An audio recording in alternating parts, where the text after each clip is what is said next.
Are the Minnesota Vikings the clear favorite to win the NFC North? We talk about that. The New York Jets, the New York Giants, and more coming up on this edition of Locked On NFL.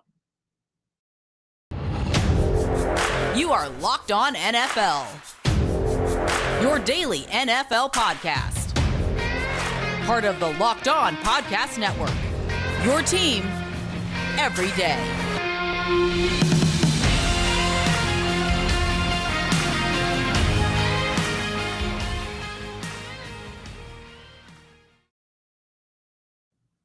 Welcome into another edition of the Locked On NFL podcast, part of the Locked On Podcast Network, your team every day. It's Monday, so that means you have me taking you through things. Kevin Allshager, the host over at Locked On Ravens Game. Thank you so much for making Locked On NFL your first listen of the day. We are free and available on all platforms. That includes also over on YouTube in video form. And today's episode of Locked On NFL is presented by PrizePicks. PrizePicks is daily fantasy made easy. Pick 2 to 5 players, and if they score more or less in their PrizePicks projection, you can win up to 10 times your money on your entry. First time users can receive 100% instant deposit after $100 with promo code Locked On. That's PrizePicks.com.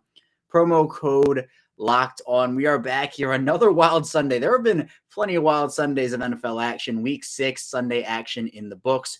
We're going to be doing a little bit of a New York sandwich, or I guess New Jersey sandwich, because where they play is in New Jersey. Here today with the New York Jets and the New York Giants, talking with John Butchko of Locked On Jets in the first segment about that 4-2 New York Jets team, followed in the third segment with Patricia Traina of Locked On Giants with that 5-1 Giants football team, talking about both their playoff aspirations and more. But in the second segment, we're going to get to Luke Braun of Locked On Vikings as we dive into the Vikings, who are also a 5-1 football team in the clear driver's seat in the NFC North right now, and who really do have high playoff aspirations, being the number 2 seed in the NFC right now. So we'll be taking you through the biggest stories here throughout the NFL.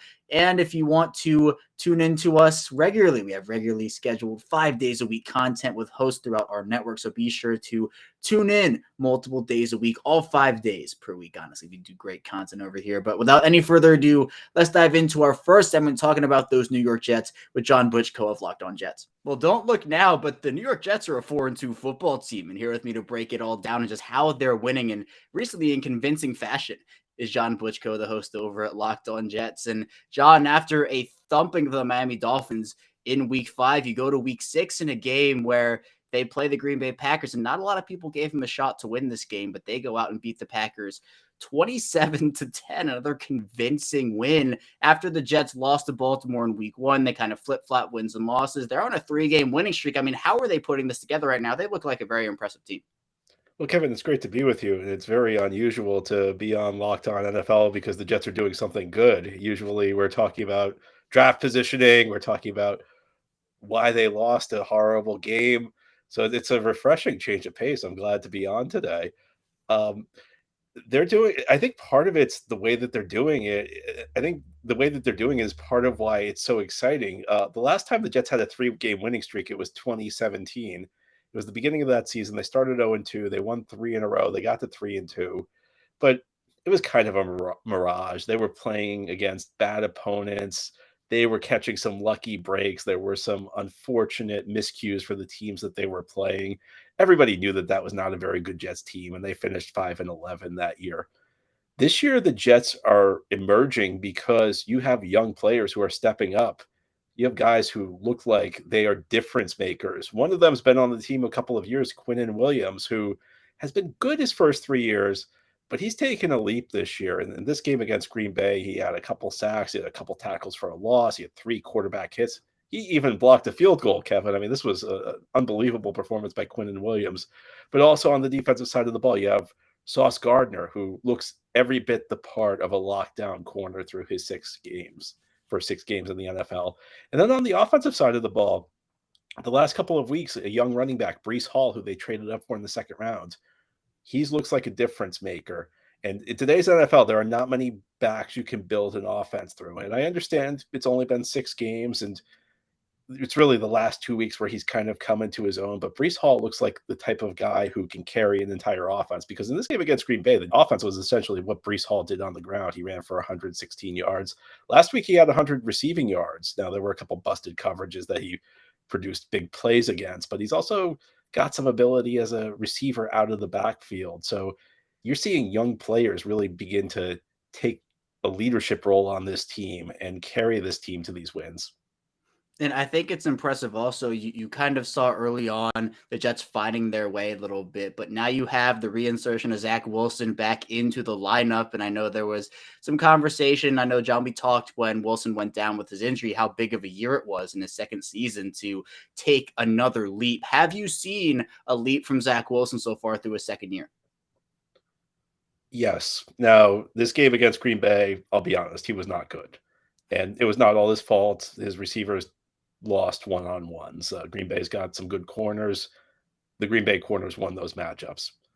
Zach Wilson was shaky in this game. I felt like there were many moments when his first read was not there. He kind of panicked. The first two games were pretty good, I think. He led the Jets to a 10-point comeback in the fourth quarter against the Steelers. He looked very decisive with the football. It seemed like the reads he was making were improving. Last week against Miami, he did what he needed to do. And part of the reason I'm optimistic about Zach Wilson is I think the Jets have put him into a good infrastructure. I've watched the Jets essentially give young quarterback after young quarterback no chance, whether it's Sam Darnold, whether it's Geno Smith, who obviously playing pretty well with Seattle, at least at the start of the season. You could go all the way back to the last couple of years of Mark Sanchez. The first couple of years, they actually did a good job surrounding Sanchez, but last couple of years, things deteriorated around him. They just did not give these young quarterbacks a chance. With Zach Wilson, you've given him, even though they did not play great against Green Bay, you've given him quality receivers, but you also gave him Breece Hall, and you've given him a quality offensive line. And the Jets have kind of found something. They've had to reshuffle their offensive line a couple of times through injuries. Their current alignment's playing really well. And it's the type of situation where even when Zach Wilson doesn't play well, they were able to go out and control a game against Green Bay. And I think part of what's going to help Zach Wilson is that after a game where he doesn't play well, nobody's going to be talking about it. He's not going to have to answer questions about it. He's not going to have to hear it talked about in the media. All anybody's going to talk about this week is that the Jets won, and that's because they were able to get a win despite him not playing well because of the pieces that are around him on this team. Right, and you mentioned Breece Hall, who I think has been such a phenomenal addition to the Jets backfield, and it looks like it is his backfield now in New York. 20 carries for him in week 6 compared to Michael Carter, who did have some moments during his year last year, but only 6 for Michael Carter. How big of an addition has Breece Hall been, and what dynamic has he added to this offense so far? And you make a great point. Michael Carter's a good back. I think Michael Carter's a starting back in this league. So it's nothing Michael Carter did wrong. I think it was just in the draft this year, they thought Breece Hall could be the type of guy you could run an offense through. And he kind of started slowly. Michael Carter was the lead back week 1 against Baltimore. And slowly through these first 6 weeks, Breece Hall's taken on more and more. And you could tell Breece Hall's gotten more comfortable reading his holes, making his cuts, being decisive with the ball in his hands. And now, to me, it's not just Breece Hall's backfield. It's Breece Hall's offense. I think this entire offense runs through Breece Hall right now. And I go back to what I said earlier. I think that makes Wilson's life easier because he's not going to be facing a lot of 3rd and longs when the defense can just get upfield and attack him.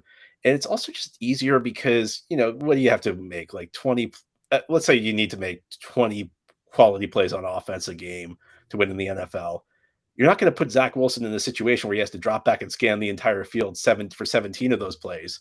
A good chunk of those plays can just come by handing the ball to Breece Hall. So it just makes life so much easier on Zach Wilson. There are not many running backs who change an offense in today's NFL. I think Breece Hall can be one of those backs. He can be that type of special player. I mean, I don't know if I want to say Jonathan Taylor, but maybe that next level down where he's going to, everybody says running backs don't matter in the NFL. And for the most part, that's true, but this might be an exception. Yeah, he's looked phenomenal, especially over these last couple of weeks, as you've mentioned. But, John, going back to the Packers game a bit here, I mean, the Jets held the Packers to 4 of 16 on 3rd down. That's a pretty impressive number, 25%. Aaron Rodgers has 246 yards, 1 touchdown, only 10 total points for the Packers, which is impressive considering the weapons that they have on that offense, especially at running back and Rodgers himself. How are the Jets able to do this and really make the Packers offense ineffective? It was a team effort, but I say this on Locked On Jets all the time. In today's NFL, if you can only be good at 2 spots on defense, I want them to be defensive line and I want them to be corner. And, the safeties and linebackers have been up and down. They actually played pretty well against Green Bay, but through the year they've been up and down. the defensive line, especially the last couple of weeks, has really come into its own. And I talked about Quinnen Williams earlier. He's been the best guy, but you have other guys playing at a really high level. John Franklin Myers, Sheldon Rankins has bounced back from what I thought was a disappointing year last year. Carl Lawson, who missed all of last year with an injury, is playing well. Vinny Curry returned to the lineup. Vinny Curry's missed the entire year last year after the Jets signed him, and he's been injured this year. So he finally got into the lineup. He made a couple of plays in this game. The Jets dominated the trenches. I mean, they were constantly in Aaron Rodgers' face. They made him uncomfortable the entire game. Aaron Rodgers was not playing 100%, and the Jets got to him a lot. And you could tell when they hit him, it was impacting him. And then at the back of the defense, you've got Sauce Gardner, as I mentioned, but you also have DJ Reed, a quality free agent signing out of Seattle, who maybe hasn't been quite as good as Sauce Gardner, but he's been close. The Jets have two corners they can trust on the outside in the back of their defense. And they also have a slot corner, Michael Carter II.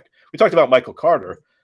Kevin, here's an amazing fact. The Jets actually drafted two players named Michael Carter last year. They drafted the running back out of North Carolina, Michael Carter.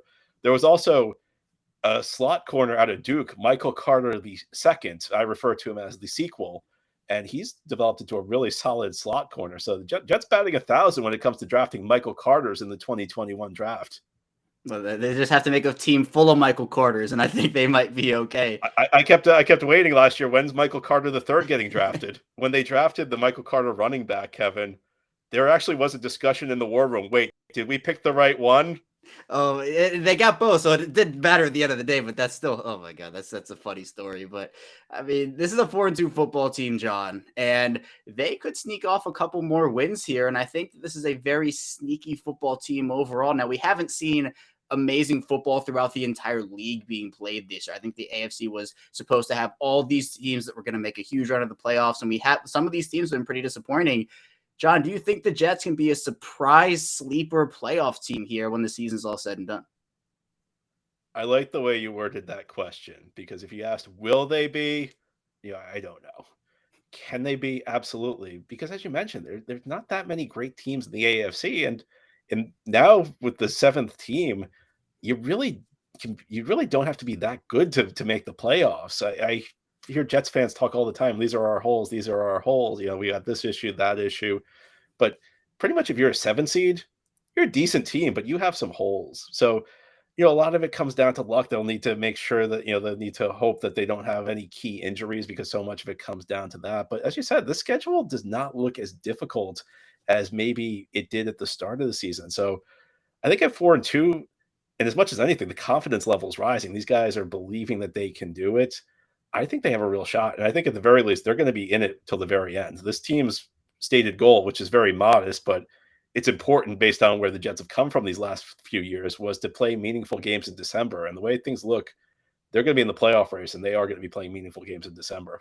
Yeah, they've stacked 3 straight wins. They've done it in very impressive fashion, especially over these last 2 weeks. And for a team that believes in themselves and is playing the way that they are, I say, why not? Why can't the Jets do it? So I'm excited to see how they're able to move forward here. And maybe we'll be talking again in December, John, about how this team is thick in that playoff hunt. And I appreciate you hopping on so much. If you want to go check out John's work over at the Locked On Jets podcast, highly recommend you do so. Plenty of great content over there, of course, part of the Locked On Podcast Network, your team every day. John, I appreciate you. Thanks so much for hopping on. The Jets have impressed. They lost to Baltimore in week 1. They flip-flopped a win and a loss, but then they've won 3 straight. And over the past couple of weeks, they've really done it in convincing fashion. So I'm excited to see how they perform over the remainder of the 2022 season. But coming up on our second segment of Locked On NFL, we're going to be diving into the Minnesota Vikings, talking with Luke Braun of Locked On Vikings about their 5-1 start. So be sure to stay tuned. We still have a ton to talk about here on the show. But first, I do want to tell you a bit about Nugenix. And if you feel like you're getting older or your body has changed, you feel a little bit less like your old self, it's not your fault. As men age, bodies naturally lose free testosterone, the man hormone. It happens to every man. It can make it more difficult to stay in shape and be energetic or even active. And if you want more energy to counter the negative physical effects of aging, Nugenix Total T Testosterone Booster with Testofen will help you turn back the clock, re-energize your workouts, get you better results at the gym, and help you look and feel like the man you really want to be. Nugenix Total T contains man-boosting key ingredients like Testofen. It has been validated in 5 clinical studies shown to boost free testosterone levels in men. And because Nugenix Total T boosts free testosterone, the aging process robs, you'll feel stronger and leaner with more energy and drive and more passion as well. Now get a complimentary bottle of Nugenix Total T when you text NFL to 231231. Text now and get a bottle of Nugenix Thermo, their most powerful fat incinerator ever, with key ingredients to help you get back into shape fast. Absolutely free. Text NFL to 231231. Text NFL to 231-231. Mention data rates may apply. Terms apply. Available at nugenix.com/terms. Also, I want to tell you a bit about Athletic Greens, and our next partner, he has a product that people use every day, and I started taking AG1 because there is a lot of time that I really wanted to get back in terms of better health. Also, I wanted more energy and a better immune system at that as well. And what's in AG1? With one delicious scoop of it, you're absorbing 75 high-quality vitamins, minerals, whole foods, source superfoods, probiotics, and adaptogens to help you start your day right. The special blend of ingredients supports your health, your nervous system, your immune system, your energy, recovery, focus, and aging. And it's lifestyle friendly, so whether you eat vegan, dairy-free, gluten-free, it can be the thing for you. Also, it supports better sleep quality, which is huge. Recovery supports mental clarity as well, and alertness. So right now, it's time to reclaim your health and arm your immune system with a convenient daily nutrition. It's just one scoop in a cup of water every day. That's it. There's no need for a million different pills and supplements to look out for your health. And to make it easy, Athletic Greens can give you a free 1-year supply of immune-supporting vitamin D and 5 free travel packs with your first purchase. All you have to do is visit athleticgreens.com/NFL Network. Again, that's athleticgreens.com/NFL Network to take ownership over your health and pick up the ultimate daily nutritional insurance. We're back here, our second segment of Locked On NFL. Kevin Ostreicher, your host, still taking you through Week 6 Sunday action, NFL storylines, and we're going to now talk with Luke Braun of Locked On Vikings about how this Minnesota team has gotten to 5-1, what's next for them, and if they truly are the clear front runners in that NFC North. It also has the Packers, the Lions, and the Bears. So let's talk about that now. Well, the Minnesota Vikings are a 5-1 football team through 6 weeks and the number 2 seed in the NFC. Here to talk about it with me, and he's laughing about it already, is Luke Braun, the host over at Locked On Vikings. Luke, emotion-wise, where are you right now with a 5-1 Minnesota Vikings football team? You know that scene from the new Sonic movie that's like, "How are you alive? I have no idea." That's how we feel about the Vikings right now. These are the dumbest wins ever. I mean, they've got last second double doinks. They were absolutely outplayed by the Miami Dolphins in week 6 in Miami. The Dolphins moved the ball better than the Vikings did by a large margin. Teddy Bridgewater puts up over 300 yards, and he did not start the game. But they somehow go win that game. Couple of turnovers. The right bounce here, the right bounce there. The mean word for it is fraudulent. The nice word for it is unsustainable. Call it whatever you want to call it. It's the wins count, and they'll help in your back pocket. They're not the kind of 5-1 that say the Buffalo Bills are. But hey, you go 5-6 from here on out, and you're 10-7. So yeah, wins are wins, no matter how they come. Yeah, wins you don't wins. have to be that good to get in now.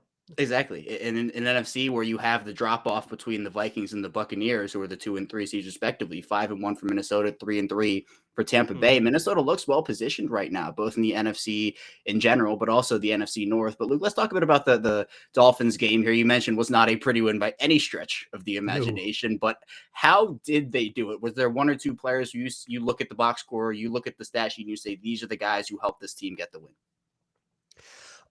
There are a lot. And most of them are on defense. All of them are on defense, honestly, because the offense had 10 3-and-outs in that game. 10 3-and-outs. In week 5, they didn't even have 10 possessions. They had 10 3-and-outs. But on the other side of the ball, they forced a lot of 3-and-outs. And a lot of that was Zadarius Smith had an absolutely unreal day. Daniil Hunter, Dalvin Tomlinson got involved. Patrick Jones, a rotational depth defensive end, got in with DJ Wanham, who has an illness, couldn't play today. You had on the back end a lot of playmaking. Patrick Peterson, just vintage stuff. Wily veteran, like crafty stuff too, but also keeping up with Jalen Waddle. You had Harrison Smith not only getting a tip drill interception, but also stripping, I believe it was Waddle again, on what would have been a 3rd and 15 conversion, stripping him, ball bounces right to safety, Cam Bynum, Vikings ball, sets him up with short fields and stuff. And then just, it took 2 real touchdown drives and then 1 breakaway Dalvin Cook touchdown. And that was it. Otherwise, it was just like short field stuff, and they got set up in field goal range once. Like, that was all the offense could do. And they asked the defense to make 14 possessions the Dolphins had. That's a lot of stops to have to make, and the defense came through with that. So I put this one on the defense. Yeah, it was a pretty incredible defensive performance overall. And I know Miami was going through the quarterback stuff. You go from Skylar Thompson to Teddy Bridgewater. Yeah, for sure. Yeah. And no Teron Armstead was huge. Like, Miami was definitely not 100% the version of themselves. And speaking from my own Locked On NFL perspective now, I'm a huge Dolphins guy. I believe in the Dolphins. This is not the best the Dolphins had to offer for sure. And they still were, like, just blow for blow, pound for pound, absolutely the better team. And I think they probably win this game 8 times out of 10. Right. Miami's still a very talented team, just not quite there health-wise right now. So we'll see how that turns out for them. But Luke, I know this was a big year for Kirk Cousins, especially coming into it. Now, he has led them to a 5-1 record. Now, I know the game against the Dolphins wasn't spectacular, but have you been impressed with what Captain Kirk has done this year? At times, and then at times I haven't liked it. It's what it is with Kirk, right? You have a good game, you have a bad game and stuff. I think in general, this has been a more sustainably good year than we saw in any of the Mike Zimmer teams. I think you can see the impact that Kevin O'Connell has had on him and the way these reads work. And then there's just some stuff they're just all still getting it down. This is a bigger effect on the defense, but on the offense too, there's just stuff where the timing's not quite there and stuff that they're clearly new to. And it's just what you get with a new head coach. You haven't seen that in a while, but it's just what we get with that. And you can kind of tell that it's clicking a little bit more every week. But with Cousins himself, I mean, if you go back to last week against the Bears, I thought he was phenomenal. I thought he had a fantastic game, and he just read the Bears like a book, and he was one of the primary driving reasons why we won that game. This one was a more classic, we didn't win because of him, but we didn't lose because of him kind of game from Kirk Cousins, where sometimes the game just happens to him, and he's just like experiencing the football other people are playing. The offensive line was terrible, and it took the offense away. And from a live eye, Kirk Cousins was way less at fault than the offensive line in this one for all that offensive ineptitude. But it's like the best thing you can say is that, yeah, but it wasn't his fault. And that's like the most positive thing you can say about Kirk Cousins. And then he'll have a game like week 2 against Philadelphia, where he is the sole reason that it's all over the place. But on the whole, if you average it all together, it's been fine. It's been acceptable, I would say. Acceptable is a better word, because fine, some people think I mean bad. It's acceptable. Yeah, and I think it's interesting you bring up Kevin O'Connell, because obviously he has this team at 5-1. We've seen a lot of good coaching this year from newer coaches this year. Brian Daboll in New York. I know this is a team, Luke, that went through those Mike Zimmer days, and they finally go for a change there. I mean, how have you liked what Kevin O'Connell has done with this team compared to maybe the end of the Mike Zimmer tenure? The end of the Mike Zimmer era was a disaster, mostly because Mike Zimmer just kind of receded from like society. He didn't talk to anybody. He was standoffish. He was flying off the handle all the time. Nobody liked being there. It was a far cry from the Mike Zimmer we kind of got to know over 8 years. That was tough but fair, and it was kind of tough out of a sense of love kind of thing. It was way different than that. And the vibe in Minnesota is beachy. It's very laid back. And hey, we're all going to learn together. There's no pressure here. If you make a mistake, that's okay. If we can learn from it, that kind of thing. And I always said in the start of the season, I was like, that's all great. Let's see what happens when you lose 3 in a row. How does that then kind of go to, well, we haven't had that yet. They had one really bad loss against Philadelphia, and they responded by rattling off 4 in a row, including a London trip. So now they head into their bye 5-1.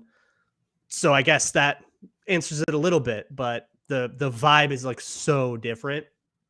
And then you're getting a lot of the schematic stuff. They're running a McVay offense. Rams fans know what I mean by that. 49ers fans know what I mean by that. They're running that sort of Shanahan style of offense that is a lot of 11 personnel, a lot of 3 wide receiver, very pass happy, and that's different from the Mike Zimmer kind of run, play action bootleg sort of Clint Kubiak version of the Shanahan thing. You could get into a lot more detail, but I'll spare you. But it's definitely more aggressive, but not to the point that I think some people thought. Like, he had a couple of 4th and shorts that he punted on today that he probably could have gone for. A couple of, heavy running, really conservative play calling things, but that's the exception less than the norm, I guess, for this season. Yeah, and there are plenty of expectations going into a year, obviously, for every NFL team. And I know that it seems like expectations have definitely shifted in Minnesota based off of what they have done. And I know that the NFC North right now, Luke, is not necessarily phenomenal outside of what Minnesota's done at 5-1. Green Bay looks like they're in turmoil right now. Chicago's a team in the NFL, and you have the Lions who... Yeah, the Lions are. I think we talked about it before. They're a bit better than their record, but still, the Lions are a moral 4-2. They're a moral victory team, and that's okay. Yeah, and I think now with what you have in Minnesota, you have a schedule at least leading up to this Bills game in a couple weeks if you're the Vikings, where you could rattle off 2 more wins before that game, where you could be looking at potentially a 7-1 team. Luke, do you think that the Vikings are now the clear-cut favorites in the NFC North to win the division? I think they have been favored to win the division since week 1, since beating Green Bay on BetOnline. So yeah, sure. They're definitely like the favored team. They got a 2-game lead now and tiebreakers over everybody because they've beaten every other team. They're 3-0 in the division. So they got tiebreakers out the wazoo and they got a 2-game lead. There are tougher parts of the schedule that are coming up. They started, I think, with a bit of a tough schedule. Going like Packers, Eagles is a pretty tough start. But then you've got these kind of surprise teams. They have to play the Jets. They have to play the also 5-1 Giants. They got the Bills coming up. So that I think later in the season, they'll test their mettle a little bit. But I mean, shoot, lose all of those games. They still have 6 home games left to 5 road games. And you can drop a bunch of them and still be really comfortable. Right now, there's like not a world. The earliest they can be not in sole possession of the lead in the division, I believe, is heading into that Bills game in the middle of November. It's like they've got, a really good lead. So I think the North is theirs to lose right now. I've certainly seen this team collapse from higher spots. So nobody's counting any chickens, and they aren't in Minnesota either. I don't think that they would say we are contenders. I would say, if you asked, I think they say, no, we have more to work on before we can say that. So a lot of work to do, but it's a very good position.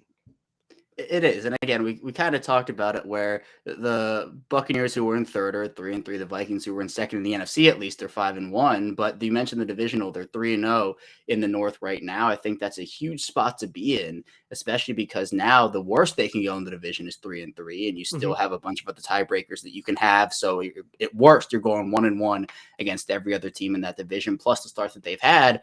Minnesota's in a pretty good position right now to, I think, be a team that finishes within the top 4 of the NFC. Absolutely. But Luke, I appreciate you hopping on with me. Thank you so much for joining me. If you want to go check out Luke's work over at Locked On Vikings, be sure to do so. Tons of great Vikings content over there, part of the Locked On Podcast Network, your team every day. Luke, thanks so much. The Vikings have made some noise, led by Kirk Cousins, Captain Kirk himself, the defense playing really well. So I think Minnesota clearly in the driver's seat, the number 2 seed in the NFC right now. So we'll see. Very exciting in terms of what Minnesota is doing so far.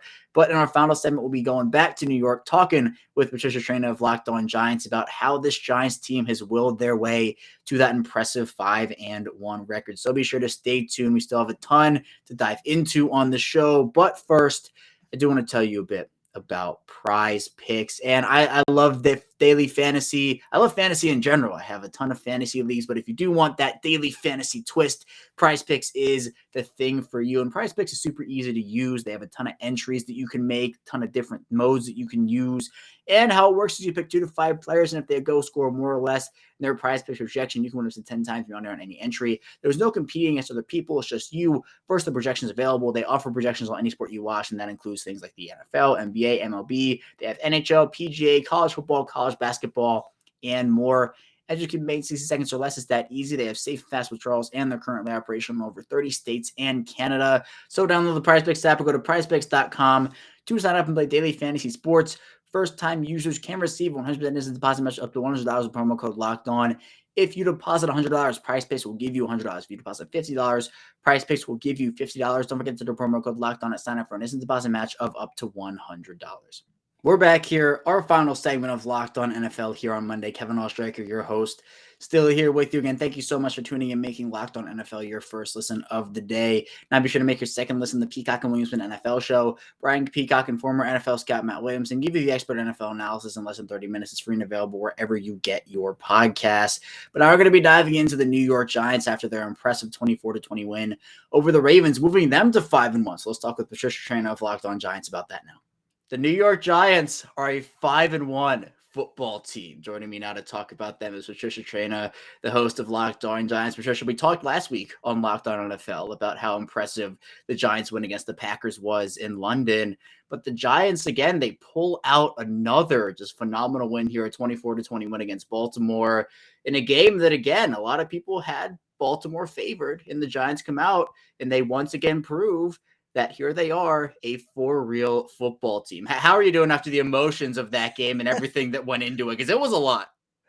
Yeah, it was a lot. I mean, game days as it is a long day. We started for a 1 o'clock game, started 7:30 and easily can go to midnight or thereafter. So it's a long day and I'm tired. I'm not going to lie, but wow, what a game. I mean, I sat there in the press box and my mouth was like, my jaw was on the floor because I could not believe how that game ended.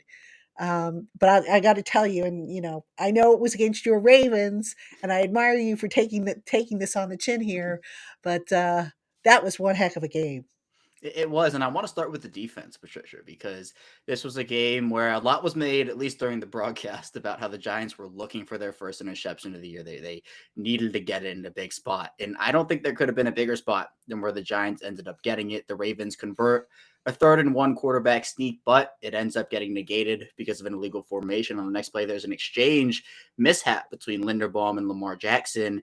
And Jackson on the run, a pretty ill-advised throws it right into the hands of a Giants defender. The Giants go and score. They end up getting another turnover after that, a fumble by Lamar Jackson. I mean, how big was it in crunch time seeing this defense perform and pull off, I think, a really big contribution in the win? Yeah, it was huge. I mean, those plays basically turned the tide of the game. And the Giants, all week long, the defense was asked questions about when are the sacks going to come? When are the turnovers going to come? When's this going to happen? And all week long, the message was the same. They're going to come. You don't force them. They're going to come. And when they come, they usually come in bunches. So what better time for them to come than in crunch time? Now, it's one game. It's only a couple. It's not like they had 10, but they were two very big turnovers that the Giants got that helped win them the game. And look, patience pays off. And that's what this coaching staff has preached. That's what Don Martindale has preached to the defense. Be patient, just do your assignments, and the good stuff will come. You will reap the rewards and the rewards. And sure enough, that's what happened. Yeah, and you mentioned Don Martindale, Patricia. We talked about it. Now you talked about it the whole week on your show. Just the storyline of Don Martindale facing his former team in Baltimore. And through your preparation, Patricia, and all the work that you did before the game, during the game, and even after, I mean, how apparent was it to you that the defense and the team in general maybe was playing for Don Martindale in a sense, going out there and trying to win the game for Wink? Did you get that sense? Yeah, absolutely. I mean, they want to win every game for Wink. Wink treats them very well. He gives them a sense of ownership. Sometimes he's one of the guys, but when he needs to be the coach or the father figure, he is the coach or the father figure. So yeah, the players love him. I mean, I've yet to hear anybody on or off the record talk badly about him. And Martindale downplayed this whole Ravens revenge factor. He's like, look, I'm not doing it for me. I'm doing it for the players. My job is to get them in a position to to be successful, and that's what he did. But the players are like, yeah, we know Wink probably has a little bit of just a little bit of tinge there, wanting to get back at the Ravens for letting him go, or what however it ended. So yeah, the players, I think they definitely brought it up a notch for their coach. And, they do it every week, but this week in particular. Yeah, and you could see the defensive energy. I think Jihad Ward, another former Raven, Mhm. he's had a scorching start to the game. A lot of Ravens Giants ties both ways. But Patricia, on offense, the Ravens actually held Saquon Barkley for most of the game in check, 3.8 yards per carry for Saquon. But Daniel Jones, we saw him make a couple of really, really big throws throughout the course of this game. Were you impressed with how he played? Yeah, absolutely. I mean, this is what I forget how many games. I think there's only one this season he's thrown for over 200 yards. This was not one of them. But Daniel Jones, it's funny. Brian Dable talks about we're not interested in the stats and the numbers. We're interested in the decisions from Jones. Is he making the right decisions? And for the most part, yes. I mean, did he have a couple throws maybe here and there that he maybe would like back? Sure. I mean, every quarterback has that. But there were no turnovers again by Jones, which was, the big issue with him for years. He made some big throws and got the ball into tight windows. Didn't put the ball in harm's way. So you can definitely see him settling into this offense and playing, like a more mature quarterback. And I think it makes a ton of sense for just the trajectory we've seen Daniel Jones on. It's been great to see his, I guess, ascension. It hasn't been perfect. Obviously, there's still room to grow, room to improve, but he has been a main catalyst in being able to get this team to 5-1. And when the running game wasn't working, he stepped up and he made some of those big throws. And Patricia, you also see the emergence, I would say, of Daniel Bellinger, the rookie tight end. We've seen multiple big plays from him over the course of the season. It seems like the Giants really, really like him. Yeah, they do. I mean, this young man was more of a blocker, I think, at San Diego State than he was a pass catcher. But he always had the pass catching abilities. As a matter of fact, I don't think he had very many, if any, drops in his final year at San Diego State, if I'm not mistaken. So definitely, a guy that they liked that maybe they felt flew under the radar a little bit. And the Giants totally remade that tight ends room.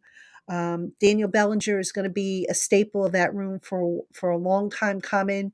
And not a good blocker, a good receiver. I think he leads the Giants receiving targets with 2 touchdowns so far. I think he's their leader. So yeah, very, very pleasant development there, considering he was a day 3 pick. So I got to think they're happy with him. Yeah, it's turned out really well for him, I have to say. And Patricia, this is a 5-1 football team, but there's always room for improvement in terms of how teams can get better, where they can look to. Did this game raise any concerns for you about, hey, the Giants can do this a little bit better and come out next week and perform even better in those areas?